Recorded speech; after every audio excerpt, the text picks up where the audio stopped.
இது உங்களுக்கு அனுப்ப வேண்டிய லோடு எல்லாம் எப்பவோ ரெடி பண்ணியாச்சு. நீங்க தான் இன்னும் டெலிவரி எடுக்காம இருக்கீங்கன்னு சொல்றாங்கம்மா. ஆனா கிருஷ்ணா கிட்ட கேட்டதுக்கு வண்டி பிரேக் டவுன் ஆயிடுச்சு, வேற வண்டி கிடைக்கலங்கிறதுனால தான் லேட் ஆகுதுன்னு சொன்னாரு. அதாம்மா எங்களுக்கும் ஒண்ணும் புரியல. இது இன்னைக்கு நேத்து இல்லம்மா, தினமும் இந்த மாதிரி ஏதாவது ஒரு விஷயத்துல வேலை தடங்கல் ஆகுதுமா. அதனாலதான் தாமதம் ஆகுதுமா.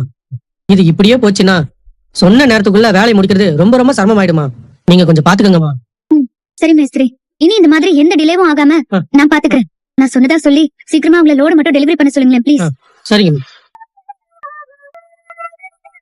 காவேரி, அந்த கோலப்பொடியட மா, நான் கொடுத்திருக்கிற கலர் காம்பினேஷனை கரெக்டா அடி. அவுட்டர் லைன்ல அப்புறமா கொடுத்துக்கலாம். சரிடி. ரொம்ப ஸ்ட்ரிக்ட்டா இருக்கா? ஆமாடி.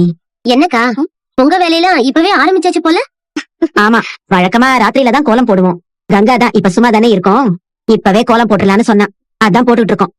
அக்கா என்கிட்ட கொடுங்க, நான் போடுறேன். பரவாயில்லையே, நீ கத்தார்லயே இருந்திருந்தாலும் இதெல்லாம் உனக்கு தெரிஞ்சிருக்கு. இப்பெல்லாம் இந்த ஊர்ல இருக்கிற பொண்ணுங்களுக்கு எல்லாம் கோலம் போடவே தெரிய மாட்டேங்குது.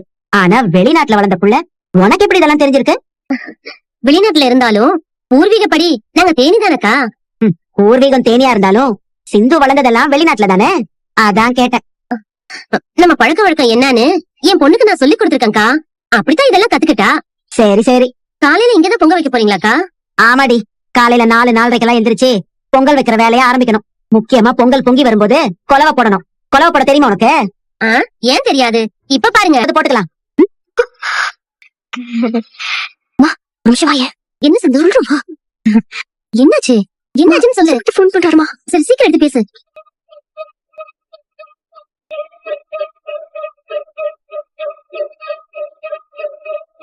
அப்படிலாம் இல்ல, என்னமா பண்றது? ஏய், நம்ம பேசுறதுல காவேரி பாக்குறா. நான் அப்பா அந்த பக்கம் போய் பேசலாம்.